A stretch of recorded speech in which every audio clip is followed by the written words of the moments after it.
Muy buenos días a todos en este día de octubre, otoñal, luminoso, aquí en el centro de España.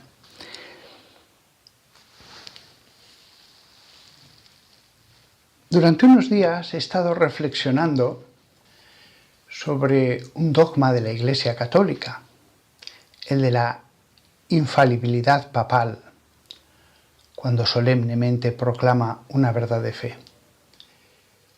Ha sido una reflexión personal y he decidido participárosla. Sé que me escuchan un cierto número de protestantes y de pastores. Creo que para ellos también será útil saber en lo que creemos los católicos. Conocer con mayor profundidad cuál es la fe de la Iglesia Católica, que para nosotros es santa, es única, está basada en los apóstoles. Pero de ningún modo querría proponer esta charla en contraposición a los evangélicos, de ningún modo. Se la ofrezco también a ellos para que nos conozcan mejor lo que pensamos. Pero el origen de esta charla no ha estado en decir voy a predicarles de esto o del otro, no, ha estado en una reflexión mía, personal, que me ha llevado a conocer cosas que no sabía antes de reflexionar. No va a ser esta una reflexión sistemática como la que pudiera encontrarse en cualquier tratado, eso ya está hecho y muy bien hecho, sino que va a profundizar más acerca del modo concreto en que se produce la iluminación en el Papa.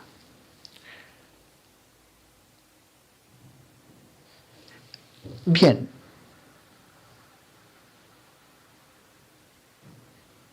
sé que lo he dicho, pero quiero insistir en ello. Esta charla no es una contraposición contra los evangélicos. Es una reflexión acerca de un aspecto de la fe que les comparto. Así nos conocerán mejor. Cualquier evangélico reconocería, si hablara con él, que sería fantástico tener un medio de conocer siempre la verdad acerca de la fe. Tenemos la palabra de Dios. No hace falta que os diga cuán en serio me tomo esta afirmación, palabra de Dios. La Biblia es la palabra del Dios en el que creo, del Dios que me va a juzgar, del Dios que me ha dicho qué es aquello que debo seguir, que debo creer.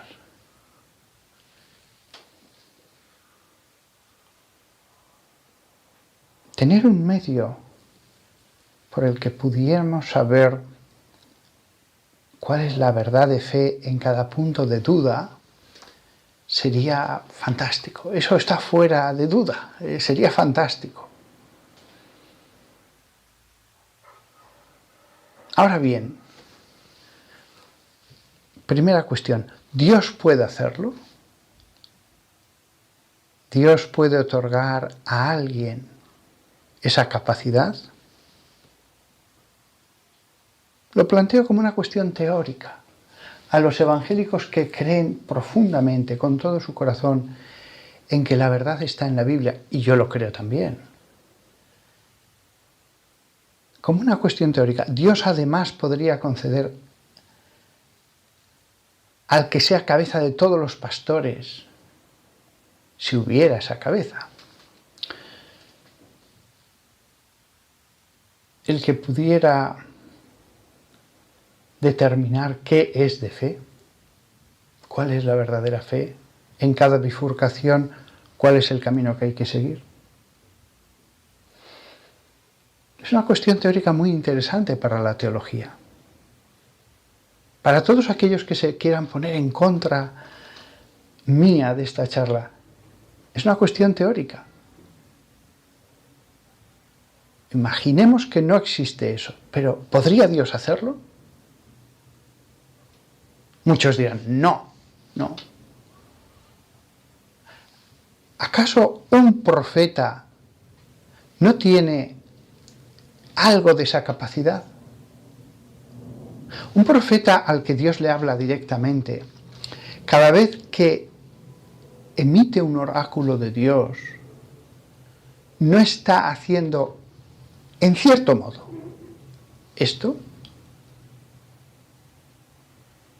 El más evangélico de los evangélicos no reconocerá que cuando un profeta dice oráculo del Señor, o dice así dice el Señor, no está hablando Dios y por lo tanto nos está diciendo cuál es la verdad sobre un determinado tema.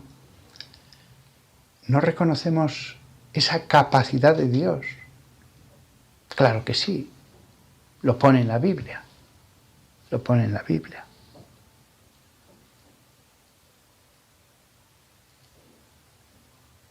Hay más momentos. ¿Quiénes dicen los hombres que soy yo? Cada uno da su opinión, pero después Pedro dice, tú eres el Hijo de Dios vivo. Y Jesús le dice, eso no te lo ha revelado ni la carne ni la sangre. Cuando se reúnen en Jerusalén, el primer concilio, discuten una cuestión de fe. Y al final dirán, el Espíritu Santo y nosotros, nos ha parecido bien al Espíritu Santo y nosotros. Ese concilio fue un modo de dirimir la verdad. No fue la Biblia. Fue la reunión de ellos orantes, dialogantes. No fue la Biblia. Fue el concilio de Jerusalén. No dirán, las Sagradas Escrituras dicen esto. No, dicen, nos ha parecido bien al Espíritu Santo y a nosotros. ¿Por qué se atreven a hacer eso? Porque Jesús había dicho, lo que atareis en la tierra será atado en el cielo. Es verdad que hay otro momento en que se lo dice a Pedro solamente eso, lo que atares. Pero hubo otro momento en que se lo dijo a todos. Por lo tanto, ellos van a actuar con autoridad apostólica. Luego, la cuestión no es ya si es posible. Yo creo que hasta el más evangélico debe reconocer que Dios es libre, que Dios es todopoderoso. La cuestión no es si es posible, la cuestión es por cuántos medios Dios ha hecho eso en la misma Biblia. Pero la Biblia nos da testimonio del hecho. No es que en ese momento la Biblia fuera el modo para dirimir esa cuestión de fe, sino que la Biblia da testimonio de que la verdad se dirimió de un modo extrabíblico, no recurriendo a la autoridad de la Escritura, sino a la autoridad apostólica, el concilio de Jerusalén, en Hechos de los Apóstoles, a la inspiración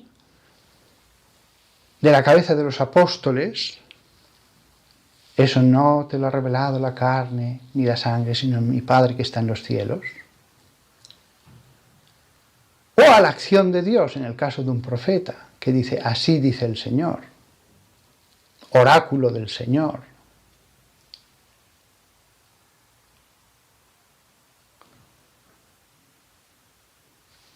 La Biblia da testimonio del hecho, de los hechos de los modos, pero el hecho es posible. Lógico, Dios es libre. Dios es libre, además de todopoderoso, puede hacer lo que quiera.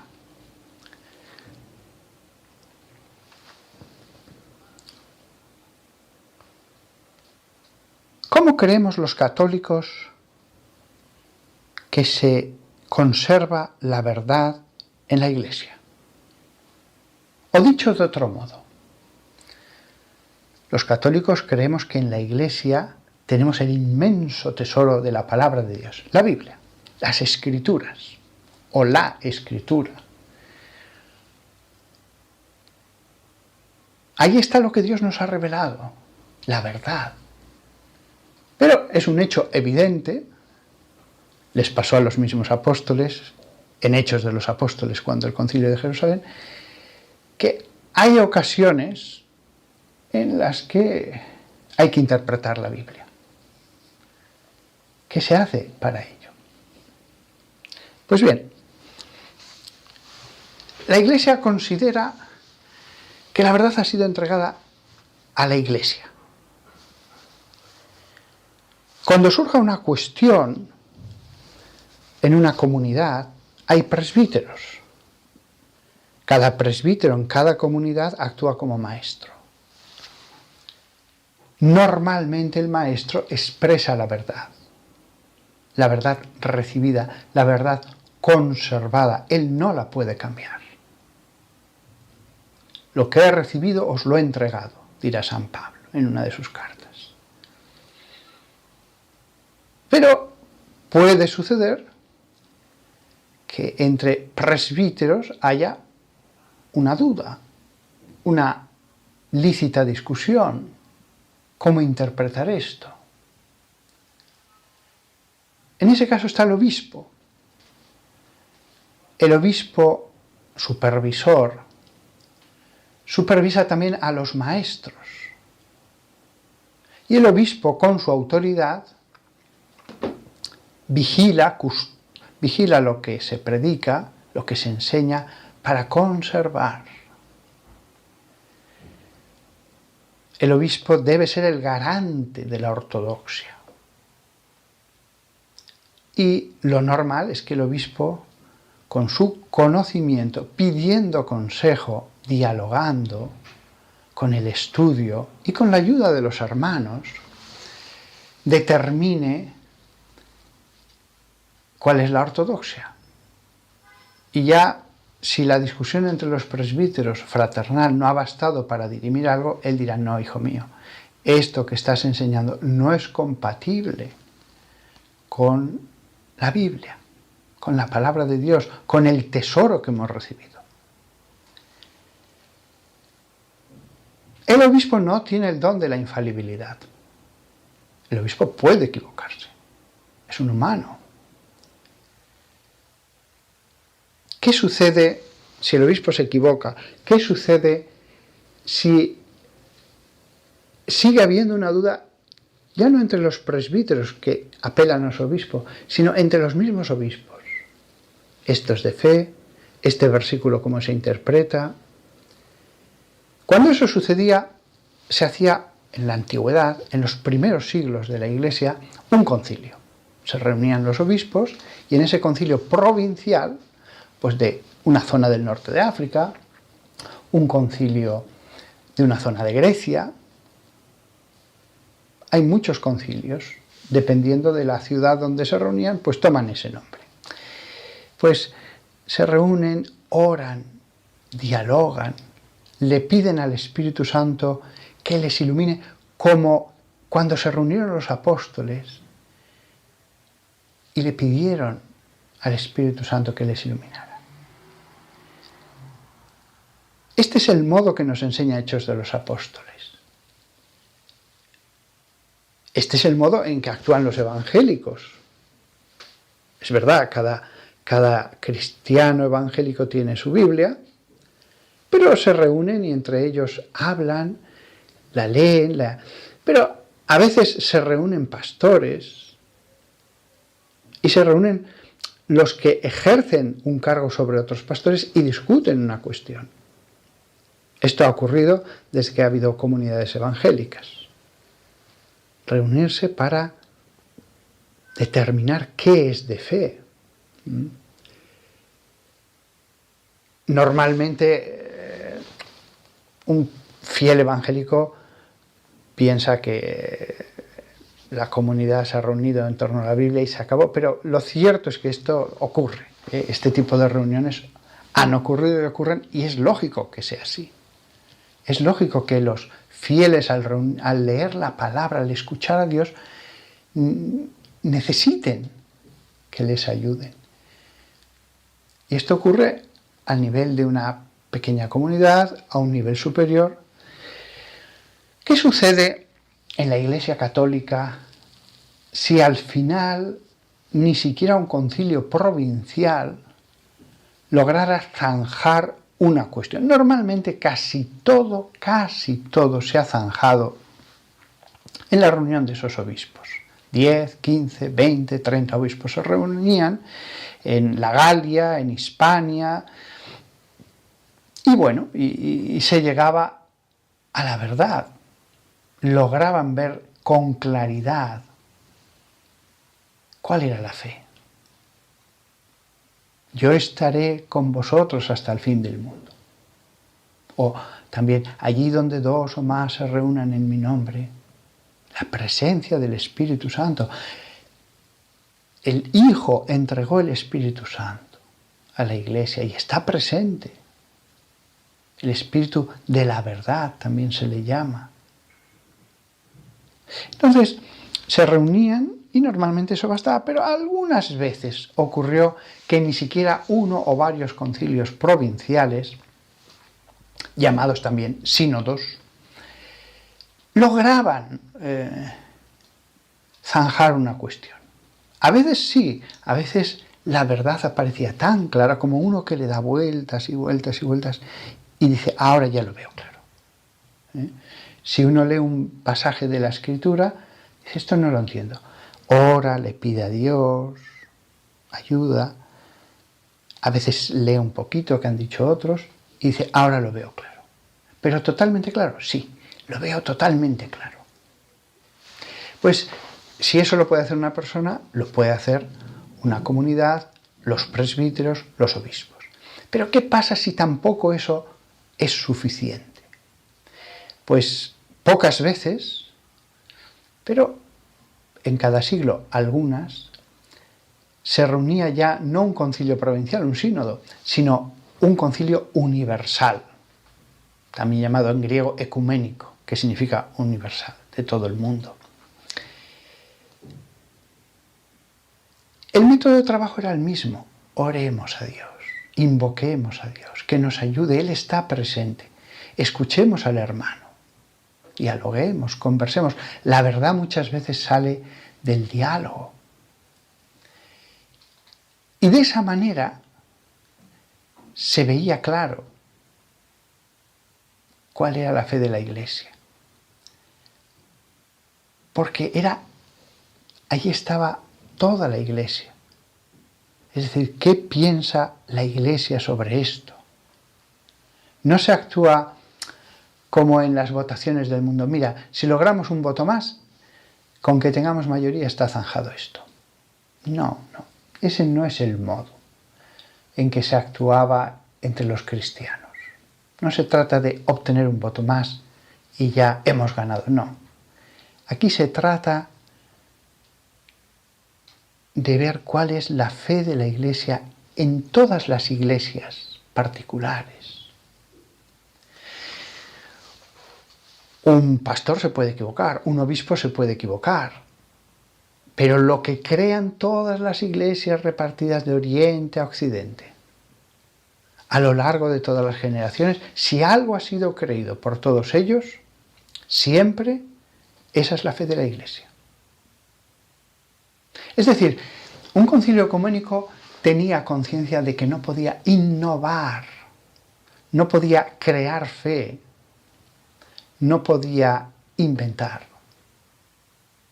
El concilio estaba para conservar la fe pura y perfecta, sin añadiduras, Pero es verdad, era necesario profundizar en algunos puntos.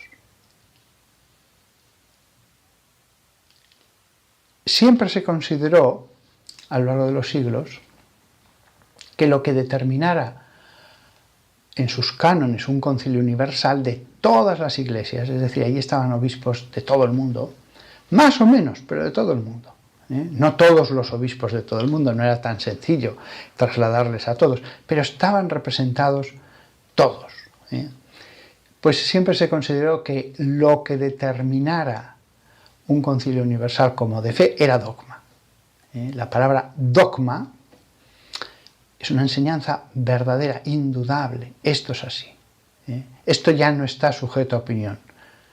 Ya nos hemos reunido todos, hemos orado, hemos deliberado. ¿No significa eso que siempre en todo concilio se tuvieran las respuestas a todas las preguntas? No, no. Había pasajes difíciles de interpretar en la Escritura, había cuestiones teológicas oscuras. Lo que se trataba era de ver cuál era la fe. La fe. Y si la cosa no se veía clara, no pasaba nada. Seguimos orando, seguimos pidiendo a Dios en búsqueda de la verdad, de la interpretación. La verdad se nos ha dado. Pero ¿cómo interpretar este pasaje? ¿Cómo interpretar esta bifurcación? ¿Qué es lo correcto en esta bifurcación?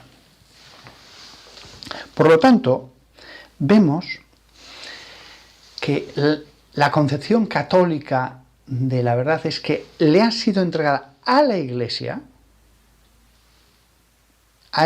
entera, a todas las iglesias. La verdad no es una en Germania y otra en Lusitania, no es una en las iglesias de la Mauritania y otra en la iglesia alejandrina, no, la verdad es una, de fe.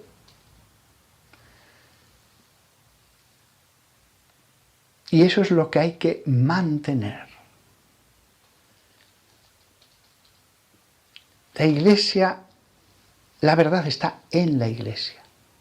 Los pastores son conservadores, no dueños.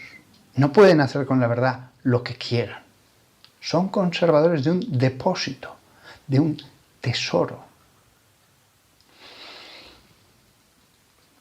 Ahora bien, no se puede estar convocando un concilio universal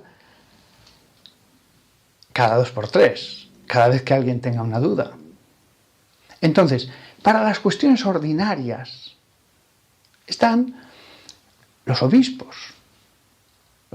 como los que garantizan, los garantes. Esto es lo que hemos recibido. Pero si eso no bastara, para las situaciones ordinarias, no extraordinarias, no especiales, se puede apelar al Papa. No se puede convocar un concilio universal cada 2 por 3. Hay que mover a mucha gente desde lugares a muchas semanas de distancia.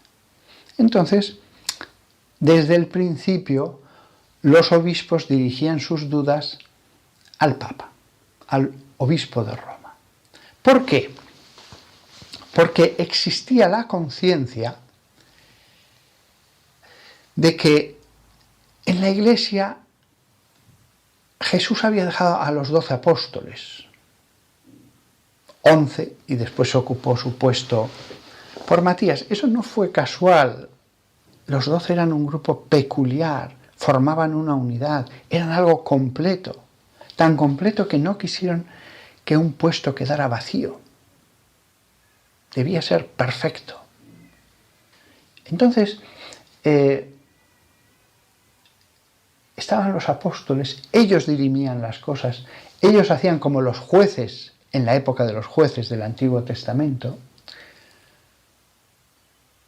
pero conforme van a ir muriendo, van dejando sucesores. Esto está en la Biblia, Timoteo, Tito, pero hubo más, claro.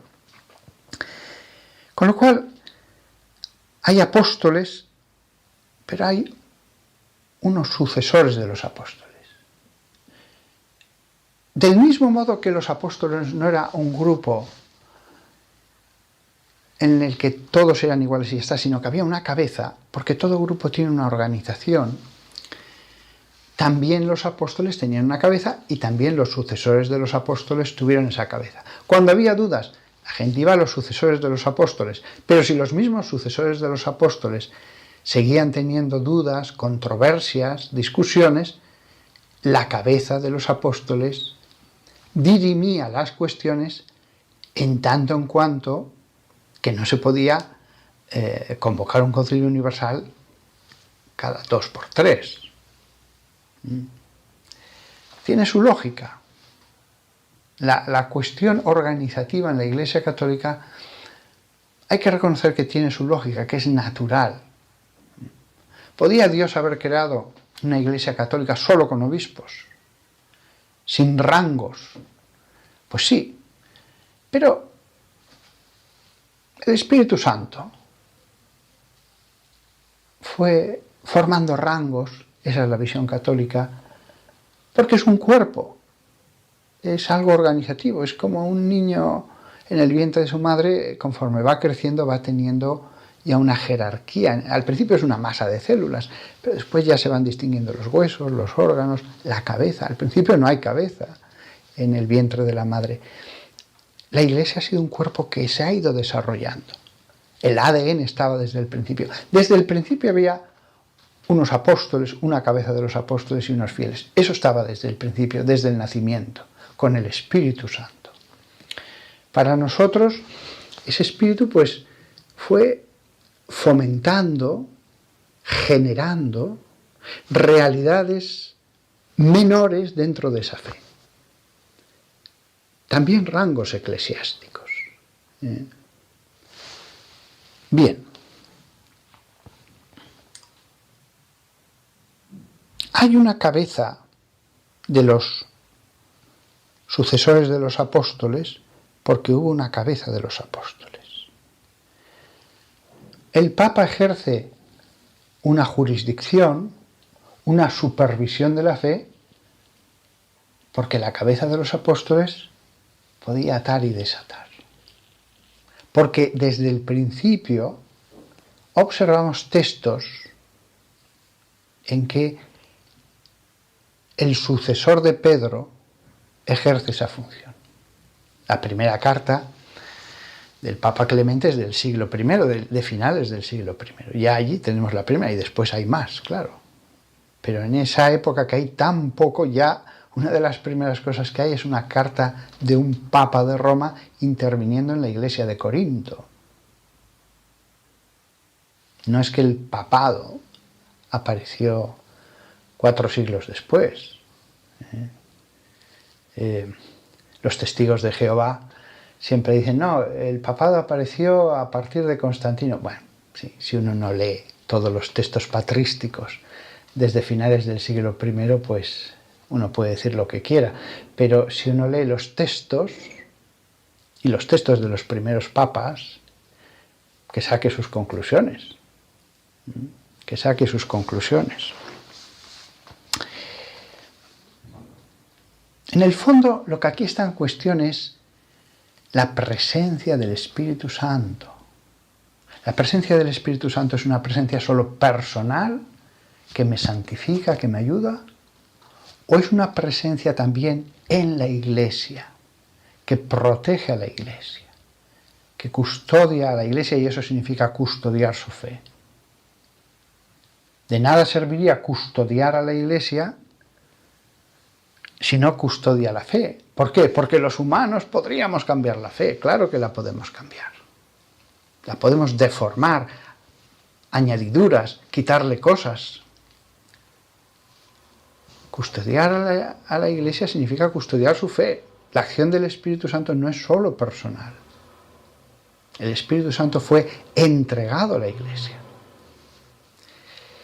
Por eso Jesús dijo, y las puertas del infierno no prevalecerán sobre ella. Si se cambiara la fe, habrían prevalecido.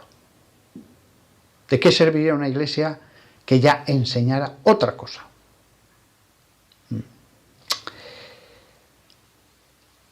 Es curioso que la afirmación de Jesús, profecía, las puertas del infierno no prevalecerán sobre ella, van justamente después de las palabras tú eres piedra, Kefas.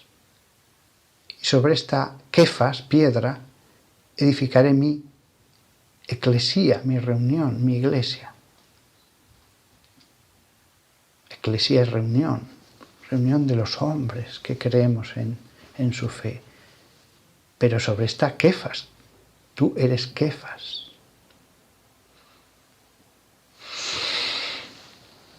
Piedra, solidez, fundamento.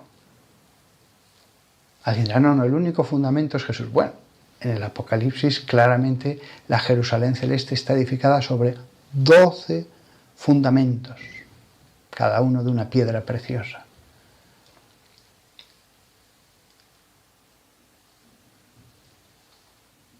Es una construcción la iglesia, todos somos piedras vivas, debemos serlas, lo dice San Pablo, sois piedras en esta construcción.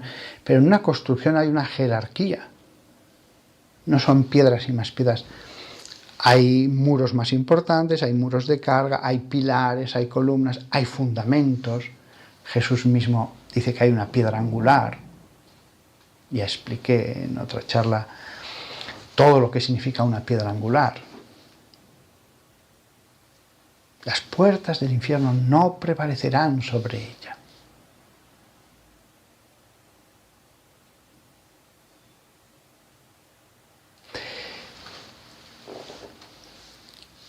Vale, de acuerdo. Los católicos pensamos que la cabeza de los sucesores de los apóstoles protege la fe. Pero eso significa que siempre lo que diga tiene el don de la inerrancia, que nunca se puede equivocar. No. Los católicos pensamos que el Papa es infalible solo cuando diga esto os aseguro que es la fe auténtica de la Iglesia. Cuando le diga a todas las iglesias del mundo esto es dogma, pensamos que eso tiene el don de la infalibilidad.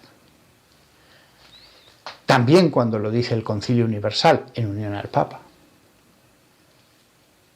Pero no siempre se puede reunir el Concilio Universal. Alguien dirá, pero entonces bastaría con el Papa. ¿Para qué necesitamos el concilio si el Papa puede definir un dogma? Porque la verdad ha sido entregada a la Iglesia entera. Se reúnen los sucesores de los apóstoles y en la oración y el diálogo le piden al Espíritu Santo que les ilumine para después enseñar a los hermanos cuál es la verdad en una bifurcación. Es decir, es lógico que sea el Concilio Universal. Nada hay más solemne que una reunión de los obispos del mundo, o por lo menos representantes de todo ese episcopado. Pero Dios estableció, o sea, es como si dijera Jesús, si tenéis dudas, reuníos, hablad entre vosotros, yo os ayudaré, yo estaré con vosotros, aunque no me veáis. Ese es el modo. Es un modo sinodal, es un modo colegial. Pero Jesús mismo sabía que ese modo no podía hacerse cada poco.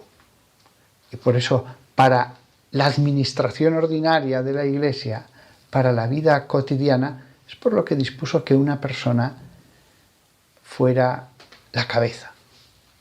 Incluso la expresión vicarius Christi, el vicario de Cristo. Vicarius era cuando se marchaba el Señor de una casa, dejaba un vicarius, es decir, una persona que hacía las veces de. Vicarius viene de la palabra vix, en vez de vix vicis, si no recuerdo mal, vix vicis en pronunciación clásica. El vez significa vez. Vicarius, el que hace las veces de, pero no es el que queda como administrador, no es el dueño. Pero mientras no esté el Señor, si le ha otorgado plena autoridad, tiene plena autoridad. Si le ha otorgado hablar en su nombre. Tú vas a mandar aquí, vas a disponer aquí como si fuera yo. Es decir, en mi nombre. Pues entonces tiene la misma autoridad. El vicario de Cristo no es Cristo, pero en su ausencia actúa como administrador, con su autoridad. Ese es el sentido. Diréis, pero eso es excesivo, Dios es Dios, eso no es posible. Bueno, lo dice el mismo Jesús, quien a vosotros oye, a mí me oye. Quien a vosotros rechaza, a mí me rechaza. Lo hizo en vida Jesús. Lo hizo en vida.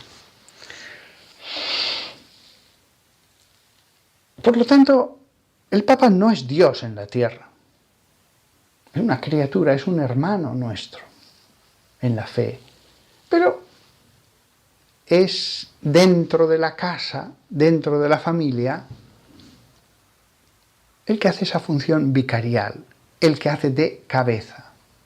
En una administración alguien tiene que ser el administrador final, en la ausencia del Señor.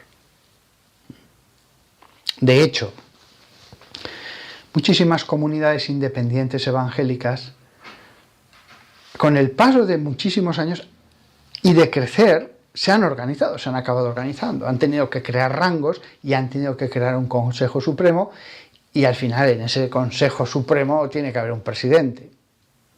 O sea, este tema de la Iglesia Católica puede escandalizar a algunos, diciendo, no, solo necesitamos la Biblia. Pero incluso las comunidades que solo necesitan la Biblia acaban teniendo una cosa paralela a la que tiene la Iglesia Católica, sin las vestiduras, sin las ordenaciones episcopales, sin las mitas, pero la tienen. ¿Por qué? Porque es un cuerpo, porque forman una unidad organizada. La organización no es prescindible,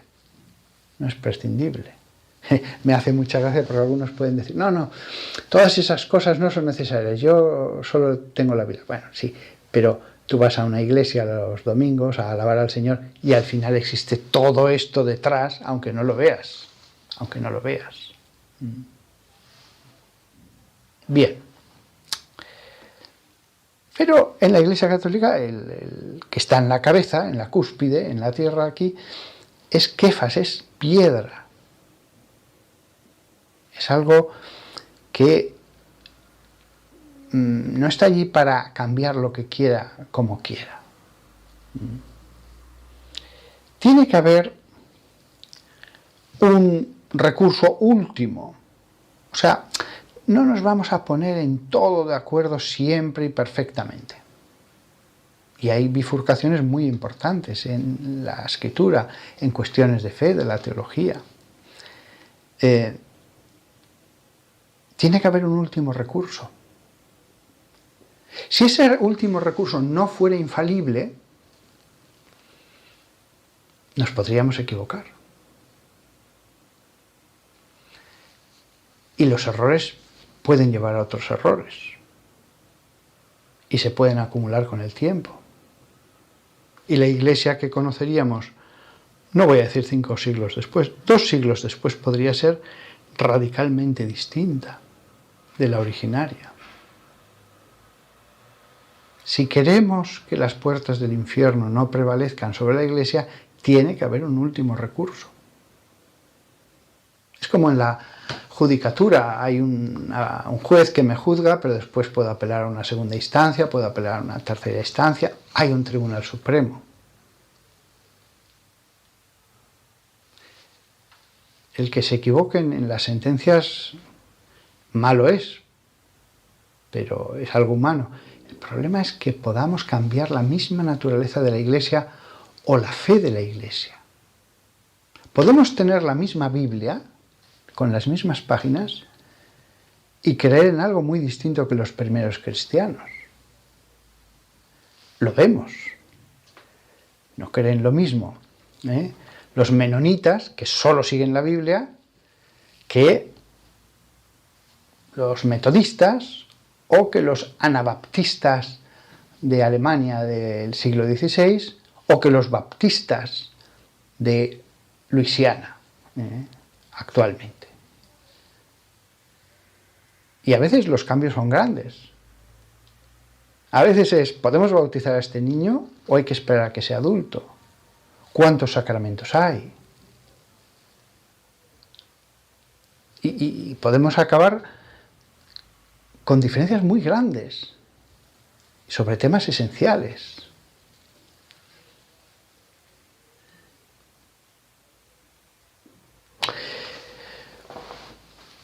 La Iglesia cree en una evolución homogénea del dogma, es decir, una profundización en las mismas verdades. Eso requiere un proceso de maduración, de reflexión. Nos planteamos a veces cuestiones que no se las ha planteado otro un siglo antes. Aparecen cosas nuevas. Aborto, métodos anticonceptivos, etcétera, etcétera, etcétera. Muchas cuestiones morales. Se pueden usar las armas nucleares sobre una ciudad. Se puede hacer experimentación genética con los humanos. Se puede clonar, Hay muchas cuestiones que van a ir surgiendo y que hay que dar una respuesta. Cuestiones de moral, pero cuestiones también sobre la fe. Sobre la fe. ¿Existe el purgatorio? Dependiendo de la respuesta que demos, mi vida puede cambiar mucho. Mi vida puede cambiar mucho. Bien, ¿qué más puedo decir sobre este tema para acabar? Sí, una cosa más. El modo en que actúa. El modo en que actúa, que al final era lo que había anunciado al comienzo de la charla. Lo que hace que el Papa pueda dar un dogma es una ayuda de Dios. No necesariamente va a escuchar una locución o va a tener una visión o un sueño. No. Eso no digo yo que alguna vez no haya podido ocurrir, pero no habrá ocurrido casi nunca. No, quizás nunca. Lo que Dios hace es ayudar. Dios le va a dar gracias. San Pablo habla de la gracia, ese don, gracia, carisma, que actúa también sobre su mente. Y entonces va a tener ayudas para ver la verdad. Lo puede expresar mejor o peor. ¿Puede resistirse? Sí. Pero Dios ha asegurado que las puertas del infierno no prevalecerán. Si un solo dogma falso se proclamara, la fe ya no sería perfecta. Con lo cual, la promesa de Cristo implica que si hace falta un papa se morirá la noche antes de decidir un dogma. Pero que no van a decir cosas falsas. Si hace falta morirá. La noche antes, un infarto, lo que sea. El modo habitual, por lo tanto, será la ayuda. Pero si eso no basta, Dios puede actuar de un modo más contundente. Evidentemente, cuanto más santo sea un clérigo, un pastor, más podrá escuchar la voz de Dios en esas intuiciones, iluminaciones, cosas que va a ir viendo. Cuanto más santo sea alguien, más percibirá la verdad, mejor. Por lo tanto, es algo externo la ayuda que va a recibir un papa, aunque sea pecador. Pero claro, cuanto más pecador sea, más difícil va a ser que reciba una iluminación, que la entienda, que no la manche. Aún así, incluso si el papa más pecador proclamara algo como de fe, pues es de fe. Porque Dios nos lo ha asegurado, las puertas del infierno no prevalecerán sobre ella. Pero cuanto más pecador sea, más difícil va a ser esa que reciba esa ayuda. En general, un papa bueno, salvo, ha habido épocas malas, ha habido épocas... Ojo, ha habido épocas malas en que un papa ha reconocido que él era indigno, que él era pecador, que yo estoy aquí, pero no soy digno del puesto. Entonces, ha habido papas pecadores que han tenido un respeto sumo y perfecto hacia la fe de la Iglesia. La mayor parte de los papas no han dicho nada de fe, no han proclamado un dogma. El que uno sea un pecador no implica que a veces él reconozca la santidad y que, mira, esto no lo toco, no lo toco. Pero un papa, la mayor parte de los papas han sido buenos y muy buenos. Toda la Iglesia ora por ese papa. Tiene la ayuda de los santos. Dios sabemos que no va a permitir el error en un dogma, pero es que tiene mucha ayuda además. Es lógico que toda la Iglesia ora por él, es lógico que él tenga ayudas especiales para ver la verdad, a pesar de sus limitaciones. Lo que atares en la tierra será atado en el cielo. Una afirmación tan tremenda.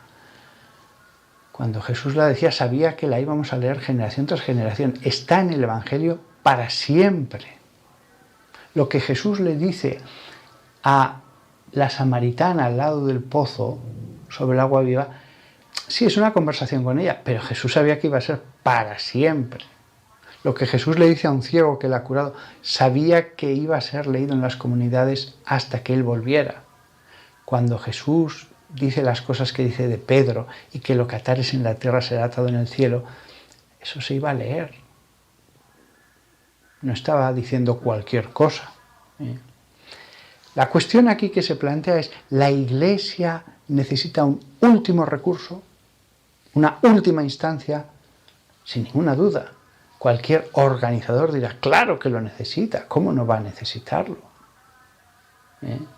Las cosas humanas las tienen, desde el mundo de los jueces a... Entonces, ¿cómo no va a tenerlas la Iglesia? Bien, aquí quiero que veamos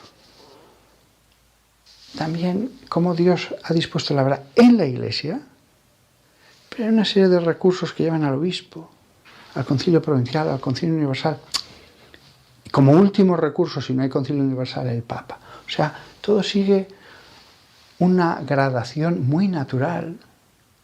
Si el papa recibe ayudas espirituales para conocer la verdad, porque toda la Iglesia ora por él, cada obispo que recibe las oraciones de todos los fieles de su diócesis, claro que también tendrá ayudas.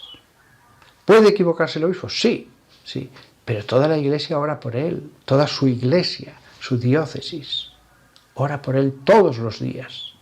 Luego, un obispo puede equivocarse, pero tiene ayudas muy grandes, muy grandes. Lo lógico es que el obispo sea a su vez una piedra en su Iglesia, un garante de la verdad de la fe. Hemos dicho antes, el Papa puede equivocarse cuando no habla ex cátedra, cuando no define un dogma. Sí, ciertamente. Pero al recibir las oraciones de todos, recibe ayudas muy grandes. Hay que escucharle con respeto, con atención, aunque no hables cátedra. Un papa ejerce magisterio, es decir, obra como maestro, todos los días. El párroco que predica en su iglesia, en la misa, todos los días, está ejerciendo un magisterio personal. Es un maestro. Hay que escucharle con atención. Lo normal es que predique la verdad. Prácticamente siempre va a predicar la verdad. Si eso es así para un simple párroco, más es para el obispo, pero más es para el Papa. Luego el magisterio que llamamos ordinario, el extraordinario, serían los dogmas, también debe ser atendido y escuchado con respeto, con espíritu de humildad, con mansedumbre, porque lo normal es que sea la expresión de la verdad. Si eso vale hasta para un simple párroco en su misa, mucho más para el Papa. Con lo cual es verdad que tenemos el carisma de la infalibilidad en la Iglesia Católica para el Papa, pero tenemos la acción del Espíritu actuando todos los días, también en el Papa, no solo en un párroco. Bien. Escucharéis de fondo a alguien que, no sé si es un afilador o vende melones o el qué. Por la calle a veces pasa alguien con un altavoz vendiendo cosas. Si os fijáis, y con esto ya voy a acabar enseguida, sí hemos hablado del carisma de la infalibilidad papal, pero es que hay unas ayudas invisibles que van desde el simple párroco hasta los cardenales. Hay una ayuda invisible que actúa en el Papa todos los días. ¿Eso le concede el don de no equivocarse? No, puede equivocarse, pero normalmente no lo va a hacer. Normalmente no lo va a hacer. Los obispos, cuando dicen la verdad de la fe, no se van a equivocar.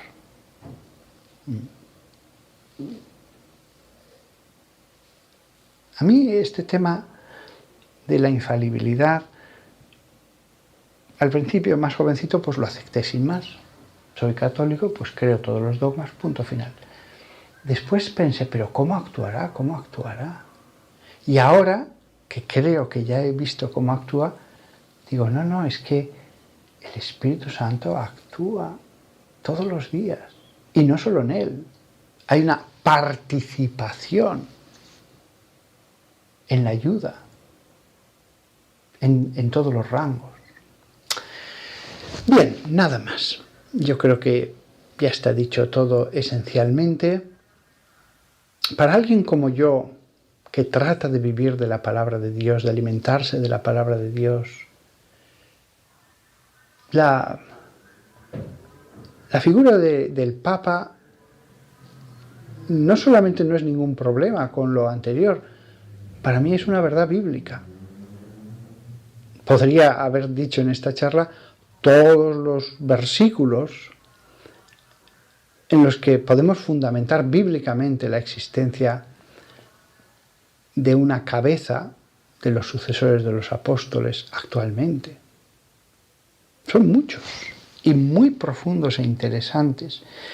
Con lo cual, para mí no es una contradicción, y cómo el Padre, si cree tanto en la Biblia, al mismo tiempo cree en el Papa.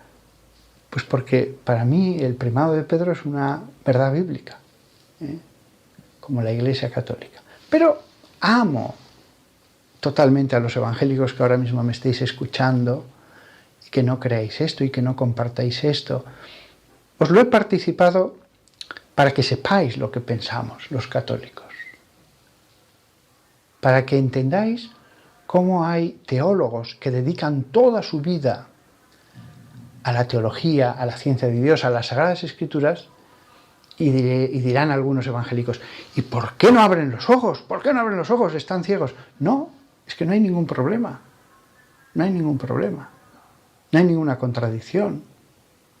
Todo es bíblico. Pero respeto totalmente a aquellos evangélicos que digan, Padre, con todo respeto no pienso esto. Fantástico, si os quiero y soy el primero que digo, hay que respetar vuestra libertad. Las cosas se ven o no se ven. No tengo la menor duda de que actuáis de buena fe. No tengo la menor duda de que hay teólogos evangélicos que podrán aducir otras razones en contra, que las he valorado. Y ellos valorarán mis razones y no les convencerán. Bueno, pues amémonos, querámonos.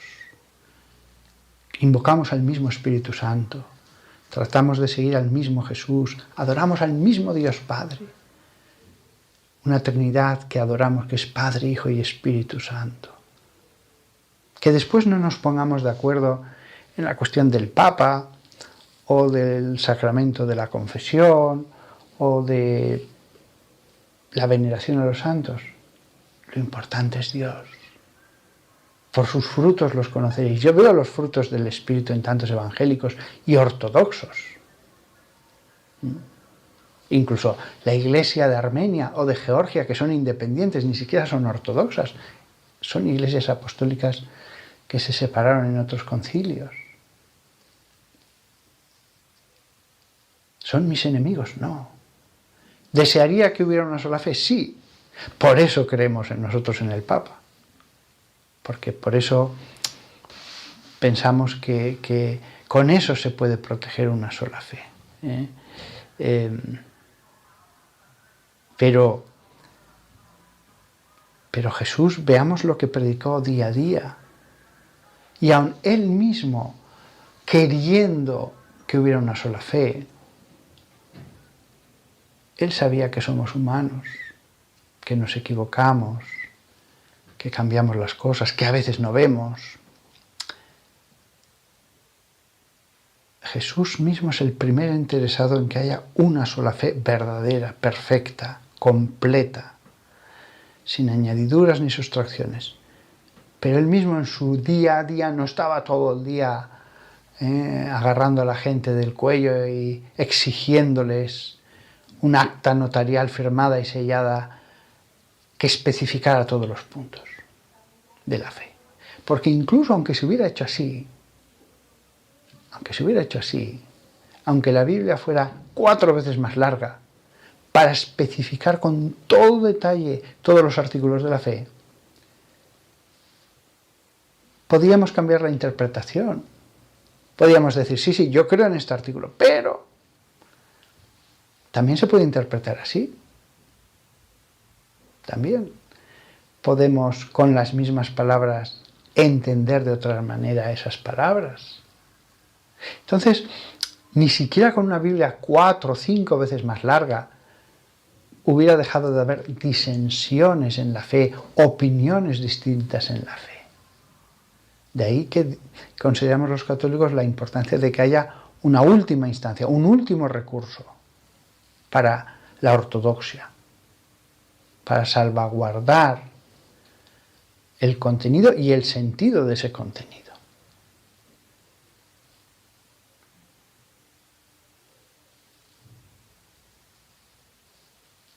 Y además, para que ningún evangélico ahora que estoy ya muy cerca de darle al botón de acabar, para que ningún evangélico se marche con una sensación de amargura, bueno, los evangélicos y los católicos creemos que es la fe en Jesús, la proclamación de su señorío, lo que nos salva. Yo no obtendré, si Dios me la da, no soy digno. No soy digno. Si Dios me da la salvación, el entrar en la Jerusalén celeste, será un don, un don. Yo no compro el cielo con nada. Mis obras son tan poca cosa frente a una eternidad de gozo, de placer en la contemplación de Dios. Yo no puedo comprar eso. Está tan desequilibrado lo que Dios da en la eternidad de la Jerusalén celeste frente a mis pequeñas obras. Por eso San Pablo dice que es la fe la que salva. Lo cual no significa que las obras tengan su premio. Lo cual no significa que las obras tengan su galardón. Lo cual no significa que no haya grados de gozo en ese cielo. Es lo lógico, es lo natural. Si no, ¿para qué esforzarse? Pero la salvación es fruto de la fe, en eso estamos de acuerdo católicos, y es don, es un don, en eso estamos de acuerdo, lo dice San Pablo. Entonces, lo mismo que yo amo a los evangélicos, os pido que alguno de vosotros que pueda ver esta charla de un modo más hostil, bueno, mira, al final también él se puede salvar. Alguno dirá, como algún testigo de Jehová, no, pero adora al Papa. No, no adoro al Papa. El Papa es un pobre ser humano, puede ser pecador. ¿No adoras al Papa? No adoro al Papa. Es un hermano, ya está. Muy elevado, con una misión especial, pero lo que importa de verdad es Dios. La Iglesia misma es solo un medio. La Iglesia misma es solo un modo con unos elementos para llevar a Dios. Lo importante es Dios. Bueno, pues nada más. He estado reflexionando sobre el tema creo que era interesante y para nosotros los católicos, claro, comprendednos vosotros, la alegría tan íntima que es ver a un Papa, que es ver a un vicario de Cristo sobre la tierra, que hay una cabeza de toda la Iglesia formada por todas las iglesias menores del mundo. El rango es tan alto, la sacralidad de la función es tan alta que por eso los revestimos de ropajes tan grandiosos, como Dios mismo hizo con el sumo sacerdote, porque grandiosa era su función. Por eso revestimos a ese hermano de elementos que den a indicar lo sagrado que es. No solo su sacerdocio, el culto que da como cabeza de la Iglesia, como cabeza de todos los obispos, sino también su oficio como supervisor de los maestros. Siempre hablamos del Papa como gobernante, como el que tiene la mano en el timón, porque es un cuerpo, pero esta faceta de supervisión de los maestros es impresionante. Hasta el más radical de los evangélicos debe reconocer, hombre, es verdad, si Dios concediera eso sería grandioso. Pues hemos tenido profetas que han hablado en nombre de Dios. Hemos tenido profetas que han hablado en nombre de Dios durante siglos antes de Cristo, y ahora que tenemos la verdad no va a haber un modo de salir de las dudas. Dudas que se les plantearon hasta los mismos apóstoles pocos años después de Cristo. No parecería lógico. Parecería lógico a la Iglesia dar más que lo que tuvo el primer pueblo elegido, en ese pueblo con un culto y unas leyes. Lo lógico es que a la Iglesia le dé más. Bueno, os quiero a todos. Si estamos en el cielo, y yo creo que Dios es muy misericordioso, aunque nosotros seamos muy trastos y muy chapuzas y a veces hasta malos y débiles y orgullosos. Si estamos en el cielo, revisaremos estas charlas y a lo mejor alguno de vosotros luteranos dirá, mira, allí van 100 papas. Mira, sí, 100 papas van andando allí, después de la resurrección. Allí van los reyes de Judá, fíjate, todos, los 20, desde de la línea davídica, desde David hasta Sedecías, y Saúl allí va, con su hijo, ahí está su hijo. Será maravilloso. Los patriarcas, los reyes de Judá, los reyes posteriores que hubo pues en la época de los macabeos, después los papas, Pedro, Lino, Clemente, hasta Juan Pablo II, Benedicto XVI, Francisco. Qué cosa tan maravillosa será esa liturgia celeste, ese cielo en el que veremos incluso esos grupos y veremos la historia allí tan visible. Incluso Adán y Eva dirán, aquí están Adán y Eva. Y toda la genealogía nos hará mucha ilusión. Nos hará mucha ilusión. Pero claro, la verdad hay que preservarla. Todo eso hará mucha ilusión y es muy bonito, pero ahora aquí hay que preservar la verdad. Hay que estar seguros de que lo que creemos es la fe que Jesús ha entregado. Cualquier pequeño error en la fe acabaría deformándolo todo. Dios ha hecho bien las cosas. Sinceramente así lo pienso. Hasta pronto a todos y nada. Estamos deseando estar con Jesucristo en el más allá. Todavía se nos concede un poco de tiempo antes de verle a Él rodeado por los 24 ancianos del Apocalipsis y los 4 vivientes que cantan: Santo, Santo, Santo es el Señor, Dios del universo.